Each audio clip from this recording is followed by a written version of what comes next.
সামান্য 10 টাকা ঝালমুড়ি কিনে খাবে তার সামর্থ্য না একটি মেয়ে। মেয়ে কিন্তু চাকরি করে। আমি যে বাসায় থাকি বাসার পাশেই একটি মেয়ের বাসা, সে ভাড়াটিয়া হিসেবে থাকে, তার বাসার নেত্রকোনা। তার স্বামী এত পরিমাণ অত্যাচার করে কি আর বলবো, প্রচুর মারধর করে প্রতিনিয়ত। আমি 1 মাস যাবত ওই বাসা উঠেছি, মারধর করে এই বিষয় নিয়ে আমি কোনো মাথা গলা ঘামাই না। তো হঠাৎ করে একদিন দেখছি যে মেয়েটাকে অনেক মারছে। তো আমার স্ত্রী বলছে মেয়েটাকে অনেক মারছে। আমি জিজ্ঞালাম কিসের জন্য। তো বলছে কি সে তার স্বামী হইলো টাকা চাইছে, রুম ভাড়ার টাকা চাইছে, এই জন্য দিই নাই, এই জন্য মারছে। আমি বললাম তো সে চাকরি করে, টাকা না দিলে তো মারধর করতে পারে, স্বাভাবিক। পরে আর একদিন মারছে কিছুদিন পরে। তো বললাম কি আবার মারছে কিসের জন্য। তো বলছে কি সে নাকি তার স্বামীর কথা শোনে না। এটাও মানা যায়, স্বামীর কথা যেহেতু শোনে না এই জন্য মারেছে। তারপরে পরের দিন আরেকবার মারেছে, আরেকবার। তে আমার স্ত্রী এসে বলছে আবারও মারেছে। তা আমি বললাম কিসের জন্য। সে বলছে তার বোনের সাথে কথা বলছে বলে মারেছে। তাই আমি বললাম বোনের সাথে কথা বলছে তো মারেছে কিসের জন্য। তো বললে এত কিছু যায় না। তারপরে তারপরে কালকে, যেটা গতকালকে, আমার বোর কাছে এসে হাউমাউ করে কাঁদতেছে, যে বলছে যে দেখেন আমি 1.5 বছর মতো বিয়ে করেছি, এর সাথে পালাইয়ে চলে আইছি। এর একটা স্ত্রী ছিল আমি জানতাম না, সেই স্ত্রীর একটা সন্তানও আছে। আমার বাপ মা মাইনে নেয় না, আমার কেউ মাইনে নেয় না, আমার খোঁজ খবরও নেয় না।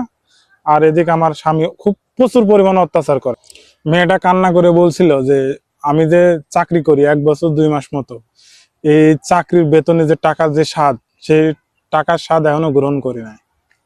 কেমন জিনিস এখনো চোখে দেখি নাই সে টাকা। কিন্তু বেতন ঢোকার সাথে সাথে আমার স্বামী, আমার কোনো মোবাইল নাই, আর ওই মোবাইল আমার স্বামীর ফোনে টাকা আসে, ওই টাকাগুলো তুলে নিয়ে সে তার ইচ্ছা মতো খরচ করে। কিন্তু আমারও তো একটু ইচ্ছা জাগে যে একটা ঝালমুড়ি খাই, একটা কিছু খাই, কিন্তু সে সামর্থ্য নাই।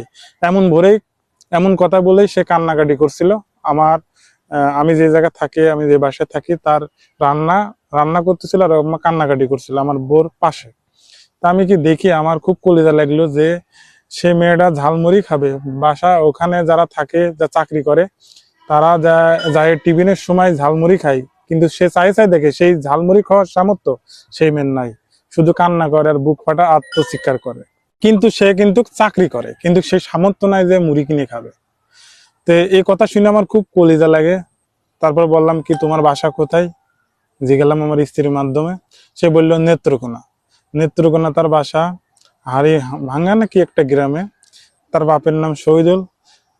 আমি চেষ্টা করলাম তার বাপের সাথে যোগাযোগ করার জন্য, কিন্তু তার বাপের নাম্বার দিল না। সে মেয়েটা বলল কি আমি এখানে থাকবো না, আমি এখান থেকে চলে যাব, আমার প্রতিদিন মারধর করে, আমি আর এখানে থাকবো না।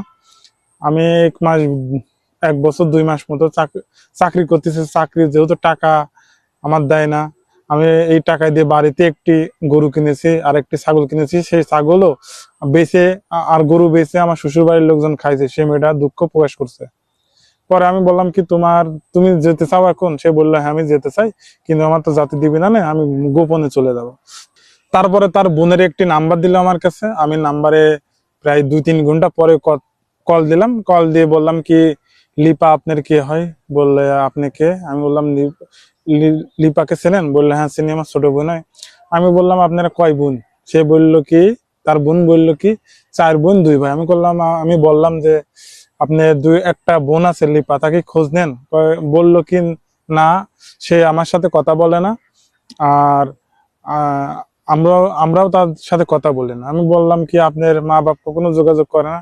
হচ্ছে আমার মা বাপ পাগল মতো, আমার মা পাগল, বাপ এখনো বুড়া, এখনো চলাফেরা করতে পারে না।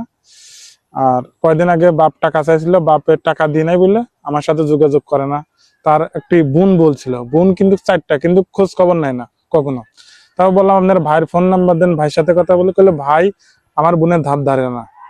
ঠিক আছে। পরে বলছে কি তার ভাইও তার খোঁজ খবর নেয় না, তার ভাইয়ের কাছে ফোন দিয়ে কোনো লাভ নাই, আমার বাপ মার কাছে ফোন দিয়েও লাভ নাই। বাপ হলো একটু এখন অচল হয়ে গেছে, মাথায় সমস্যা। এজন্য ও দাঁত কেউ ধরে না।